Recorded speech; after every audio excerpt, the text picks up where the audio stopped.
প্রিয় দর্শক, নতুন একটা ব্যর্থতার ভিডিওতে আপনাদের সবাইকে আমন্ত্রণ জানাচ্ছি। অর্থাৎ হামলাকারী হিসেবে যে ব্যর্থ হওয়া যায়, হামলাকারী হিসেবে যে অকৃতকার্য হওয়া যায়, হামলাকারী হিসেবে যে আবার দেশপ্রেমিক হওয়া যায়, তার একটা দৃষ্টান্ত তুলে ধরব। সেটি হচ্ছে গাজীপুরে নাকি সমন্বয়ক হাসনাত আবদুল্লাহর গাড়িতে হামলা হয়েছে। কারা এইভাবে বারবার, একবার শুনেছি চট্টগ্রাম বা কুমিল্লাতে সমন্বয়কদের গাড়িতে হামলা হয়েছে, একবার শুনেছি ঢাকা ইউনিভার্সিটিতে সমন্বয়কদের গাড়িতে হামলা হয়েছে, এখন শুনছি গাজীপুরে সমন্বয়কের গাড়িতে হামলা হয়েছে। কারা এই হামলা করে জাতির সাথে প্রতারণা করছেন? কারা দেশপ্রেমিক হামলাকারী হতে পারছেন না? কেন তারা বারবার ব্যর্থ হচ্ছেন? দেশবাসীর এই প্রশ্ন। দেশের মানুষ কেন প্রতারিত হচ্ছে? আপনারা কি হামলা করেন? আপনারা যদি দেশপ্রেমিক হামলাকারী হতে চান, আপনারা সমন্বয়কদের কাছ থেকে শিখুন কিভাবে হামলা করা হয়, কিভাবে মব ভায়োলেন্সের নামে একজন মানুষকে পিটিয়ে মেরে ফেলতে হয়, কিভাবে বাড়ি ঘর জ্বালিয়ে পুড়িয়ে ছারখার করে দিতে হয়, সেটা আপনারা সমন্বয়কদের কাছ থেকে শিখুন। অথবা বারবার এই হামলার নামে আপনারা ব্যর্থতার পরিচয় দিবেন না। আপনাদেরকে আমরা সফল হিসাবে, দেশবাসীর সফল হিসাবে দেখতে চাই, কৃতকার্য হিসাবে দেখতে চাই, দেশপ্রেমিক হামলাকারী হিসেবে দেখতে চাই। অথচ আপনারা বারবার ব্যর্থতার পরিচয় দিচ্ছেন।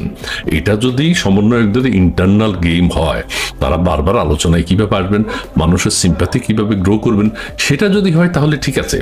কিন্তু প্রকৃত হামলাকারীর নমুনা এই নয়। প্রকৃত হামলাকারী গাজীপুরের কাছে মানুষ এই ধরনের হামলা আশা করেছিল? আপনারা গাড়িতে একটা স্ক্র্যাচ পড়বে, গাড়িতে একটা ইটের টুকরা পড়বে, এটা হামলার নমুনা হতে পারে না। আপনারা সমন্বয়কদের কাছ থেকে শিক্ষা গ্রহণ করুন। দেশপ্রেমিক, মানুষকে ভালোবাসা, মানুষকে সেবা দেওয়ার মতো হামলাকারী আপনারা হন। কিন্তু আপনারা বারবার ব্যর্থতা, অকৃতকার্যতার পরিচয় দিচ্ছেন। আপনারা দেশের মানুষকে প্রতারিত করছেন। আপনারা প্রতারক হিসেবে স্বীকৃতি পাচ্ছেন। আমরা দেশবাসী আপনাদেরকে প্রতারক হিসেবে মনে করছি। আপনারা হামলা করেন। কি হামলা করেন? এটা কি হামলা হলো? হাসনাত আবদুল্লাহর উপর এটা হামলা হলো? এটার জন্য এখন আপনাকে মামলা খেতে হবে? এই ছুনোফুটি, এই ছোট্ট কাজটি করতে গিয়ে আপনারা সফলতা অর্জন করতে পারছেন না। এটা দেশবাসী প্রত্যাশা করে না। হামলা হামলার মতো হতে হবে, সেটার জন্য মামলা হবে, সারা পৃথিবীব্যাপী আলোচনা হবে। সমন্বয়করা যা করে থাকেন সেটা করে দেখান অন্তত।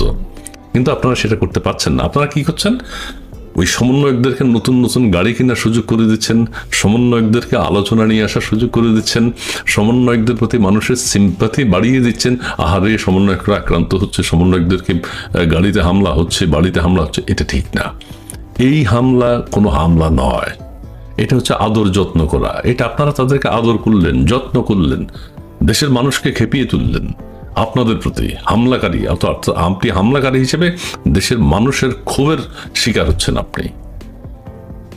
দেশবাসী আপনাদের এই সফট হামলা মেনে নেবে না। দেশের মানুষ কখনো হামলাকারী হিসেবে আপনাদেরকে গ্রহণ করবে না। আপনাদেরকে দেশের মানুষ কখনো দেশপ্রেমিক হামলাকারী হিসেবে স্বীকৃতি দেবে না, কনফার্ম। কাজেই আপনারা যদি আলোচিত হামলাকারী হতে চান, আপনারা যদি দেশপ্রেমিক হামলাকারী হতে চান, আপনারা যদি মানুষের পক্ষে কাজ করতে, হামলা করতে চান, আপনারা যদি অনেক আছে করতে চান, তাহলে আপনাদেরকে হামলার প্রক্রিয়া, হামলার বৈশিষ্ট্য, হামলা কিভাবে হামলা করলে সাকসেসফুল হওয়া যায়, কিভাবে হামলা করলে সেই হামলা সারা দেশব্যাপী আলোচিত হবে এবং আন্তর্জাতিকভাবে স্বীকৃতি হবে, আন্তর্জাতিকভাবে স্বীকৃতি পাবে, জাতিসংঘ কর্তৃক স্বীকৃতি পাবে, বিশ্বের অন্যান্য দেশগুলো আপনাদেরকে হামলাকারী হিসেবে স্বীকৃতি দিবে, সেই রকম দৃষ্টান্ত স্থাপন করার চেষ্টা করুন।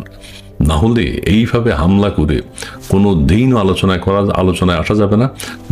আপনার জীবন, পুরো জীবন ব্যর্থতায় পর্যবসিত হবে। দেশের মানুষ আপনাদের কাছে সেটা প্রত্যাশা করে না। এটা কি হামলার নমুনা হতে পারে? সারা দেশের গাড়িতে কোথায় স্ক্র্যাচ লেগেছে ঢাকা বিশ্ববিদ্যালয়, সারা দেশব্যাপী আলোচনা। হোয়াই? কি হামলা হইল এটা? অন্য কারো গাড়িতে স্ক্র্যাচ লাগলে কি সে আলোচনায় আসতে পারবে? পারবে না। অর্থাৎ সমন্বয়কদেরকে আপনার আলোচনায়, কোথায় চট্টগ্রাম না কুমিল্লে গিয়েছিল, তাদের গাড়ির চাকায় নাকি কি হয়েছে, এটা নাকি কারা হামলা করছে। কারাই হামলা করে? এইটা হামলা হতে পারে না। এটাকে হামলা বলে পত্রিকার শিরোনাম হচ্ছে, টেলিভিশনগুলো শিরোনাম হচ্ছে। এটা দেশের মানুষ আর দেখতে চায় না। হামলার চূড়ান্ত রূপ মানুষ দেখতে চায়, এবং সেইটা আপনাদের শিখতে হবে সমন্বয়কদের কাছ থেকে। করুন, কি দিন চলে আসলো ভাবা যায়। সরকারে এখনো ডক্টর মোহাম্মদ ইউনূস আছেন। পুলিশের যে প্রটেকশন, ইতিহাসের বিরল প্রোটেকশন তারা পাচ্ছেন, এগুলো কিন্তু আগামী দিনে পাবে না, এটা বাস্তবতা। কারণ আপনি দেখেন যে ছাত্রলীগের অবস্থা আজকে দেখেন, ক্ষমতায় নাই, দৌড়ের উপর আছে, পাবলিক দেখলে মারে, পুলিশ দেখলে পিটায়। তো বাংলাদেশের রাজনীতির সিস্টেমটা সেরকম, যখন আপনি ক্ষমতায় থাকবেন, এই হাসনাত আব্দুল্লাহ আজকের দিনে যা পাচ্ছে, 3 দিন আগে সাদ্দাম তা পাইছে, আবার ভবিষ্যতে এখন সাদ্দাম দৌড়ের উপর আছে, হয়তো আবার কোনো সময় আমরা দেখবো সমন্বয়করাও দৌড়ের উপর আছে, কারণ এটা বাংলাদেশ।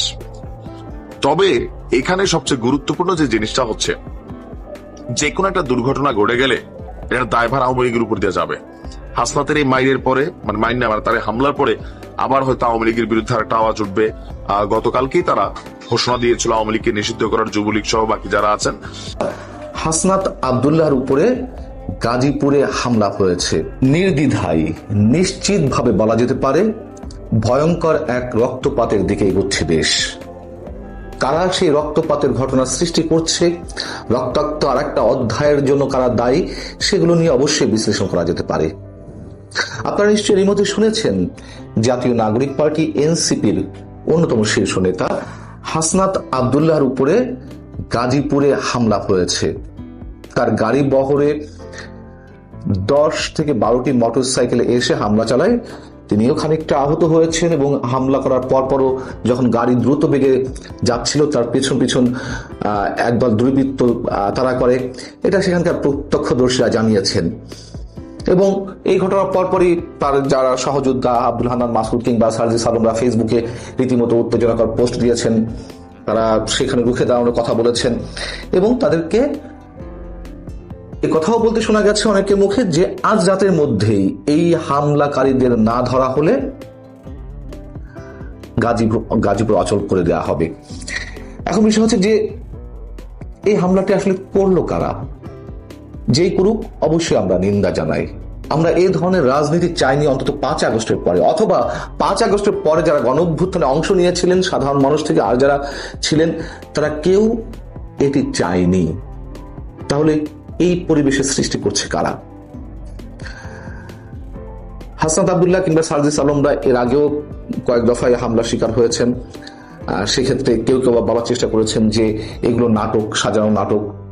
আবার সত্যি সত্যি তাদের বিরোধীরা এটি করতেও পারে। এনসিপি নেতারা বলছেন যে এটি ছাত্রলীগের সন্ত্রাসীরা করেছে। যেহেতু আওয়ামী লীগ নিষিদ্ধের বিষয়ে এখন এনসিপি বরাবরের মতন এবার আবারও জ্বলে উঠেছে, তারা যেভাবে হোক নিষিদ্ধ করবে, সেই জায়গার প্রতিহিংসা থেকে ছাত্রলীগ এটা করেছে। আচ্ছা, ছাত্রলীগ কি শুধু এটা করতে পারে বা আওয়ামী লীগ করতে পারে? আমরা তো দেখছি করতে পারে না, আমি সে কথা বলছি না, কিন্তু আমরা তো ছাত্র দলের সঙ্গেও এনসিপি নেতাদের সংঘর্ষের বিষয়গুলো আমরা দেখছি। আমরা তো দেখলাম ঢাকা বিশ্ববিদ্যালয়ের যখন 7 কলেজ নিয়ে আন্দোলন চলছিল, সেই 7 কলেজের শিক্ষার্থীরা যখন ঢাকা বিশ্ববিদ্যালয়ে ডেমনস্ট্রেশন করছিল, তখনও সার্জিস আলমরা হামলা শিকার হয়েছেন, হাসনাত আব্দুল্লাহ উপরে হামলা হয়েছে, নর্থ সাউথ বিশ্ববিদ্যালয়ে সার্জিস আলম হামলা শিকার হয়েছে। জামায়াতের সঙ্গে আমরা মুখোমুখি অবস্থান দেখছি এনসিপি নেতাদেরকে কখনো কখনো। অতএব ঢালাওভাবে নিশ্চয়ই আমরা এককভাবে কারোর প্রতি দায় চাপাতে পারি না, তবে হামলা হয়েছে এটা তো বাস্তবতা। 5 আগস্টের পর থেকে বা 5 আগস্টের অভ্যুত্থান থেকে মানুষের তো একটি প্রত্যাশা ছিল একটি সুস্থ রাজনৈতিক ধারায় ফিরে আসা এই বাংলাদেশের। সেটি তো হয়নি। কেন হয়নি? কারা শুরু করছে? যে মবগুলো ক্রিয়েট করা হয়েছে দফায় দফায়, বুলডোজার আতঙ্ক সৃষ্টি করা হয়েছে, কারা করেছে আমরা তো সব জানি।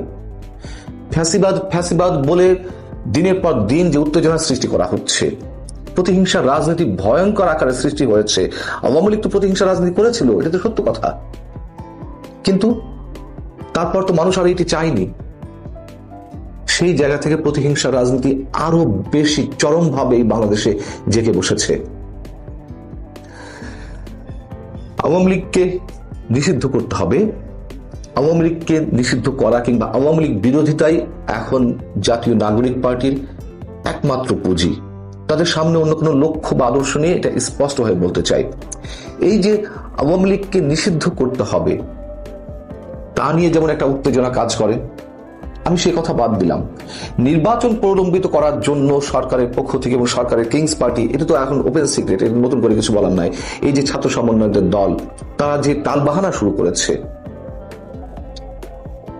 এই টালবাহানার মধ্য দিয়ে নির্বাচন না করার যে একটা মানসিকতা, তার মধ্য দিয়ে এই বাংলাদেশের রাজনীতির যারা স্টেক হোল্ডার রয়েছেন, তারা কি খুব শীঘ্রই মাঠে নামবেন না? অবশ্যই নামবেন। রক্তপাত অনিবার্য।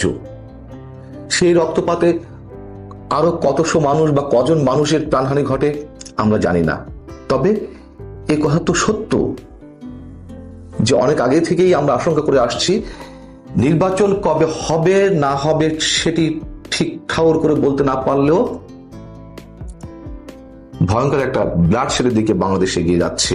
এবং এ কথা তো এখন বলা হচ্ছে যে নির্বাচন প্রলম্বিত করতে, নির্বাচন না দেওয়ার জন্য প্রয়োজনে একটা যুদ্ধের খুব প্রয়োজন, অনেকের যুদ্ধের প্রস্তুতি নেওয়া হচ্ছে। এগুলো এমনিতে না, যারা এই অভিযোগগুলো করছেন, যারা প্রশ্নগুলো তুলছেন, এমনিতে তো আর করছেন না। তার লক্ষণ তো আমরা বিভিন্ন পর্যায় থেকে দেখছি। এবং নির্বাচন আগামীতে কবে হয় তার কোনো রোডম্যাপ তো সরকার দিচ্ছে না। একের পর এক নানান ধরনের অস্থিরতা আমাদের সামনে জন্ম দেওয়া হচ্ছে। এবং এই যে আওয়ামী লীগকে নিষিদ্ধ করার কথা বলা হচ্ছে, আওয়ামী লীগ নিষিদ্ধ করেন, ভালো কথা, কিন্তু তা করে কি যে টার্গেট নিয়ে এগুলো করা হচ্ছে সেটা সম্ভব? আওয়ামী লীগ বিএনপির রাজনীতি এই বাংলাদেশে নিষিদ্ধ করা বা নির্মূল করা সম্ভব? এত সহজ না। উদাহরণ তো দিই সবসময়, আওয়ামী লীগ বিএনপিকে নির্মূল করতে না চাইলেও একবারে রাজনীতি থেকে বাইরে রাখতে চেয়েছিল, পেরেছে তারা। কত অত্যাচার, নির্যাতন, কারাগার, জেল, জুলুম, হুলিয়া সবকিছু মাথায় নিয়ে তারা তো টিকে আছে বীর দর্পে, বরঞ্চ আগে চেয়ে আরো জনপ্রিয় হয়েছে। সেই জায়গা থেকে এই যে নিষিদ্ধ খেলা, এই যে চরম প্রতিহিংসা রাজনীতি, এর ফলাফল কোথায় গিয়ে দাঁড়াবে আমরা অনুমান করতে পারছি। কিন্তু যারা ক্ষমতা লোভী, যাদের সামনে কোনো রাজনৈতিক আদর্শ নেই, সে পুরানো রাজনৈতিক দল হোক কিংবা নতুন রাজনৈতিক দল হোক, তারা বুঝেও সেদিকে তারা কর্ণপাত করে না, চোখে দেয় না। প্রয়োজন তো শুধু ক্ষমতার। অতএব আমরা এটুকু ভেবে আতঙ্কগ্রস্ত হই যে আগামী যে বাংলাদেশ, যে নতুন বাংলাদেশ বিনির্মাণের স্বপ্ন এই ছাত্র সমন্বয়কটা দেখাচ্ছিল, অবশ্য তাদের প্রতি আমাদের একটা সহানুভূতি ছিল, একটা শ্রদ্ধাবোধ ছিল। এখন সেই শ্রদ্ধাবোধের মাত্রা নিঃসন্দেহে তার যে ব্যারোমিটার ক্রমান্বয়ে তার পারদ নিচের দিকে নামছে।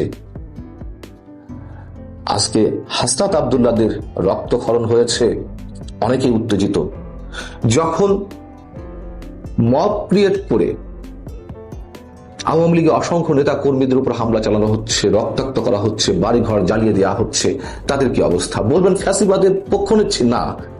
যাদেরকে আপনারা ফ্যাসিবাদ করছেন তাদের শাসন আমলের সময় আমরা এই কথাগুলো বলেছি, তারা কানে তোলেনি। ইতিহাসে নির্মম ভাগ্য তাদেরকে বরণ করতে হয়েছে। নিশ্চয়ই আরো অনেকে এই ধরনের ভাগ্য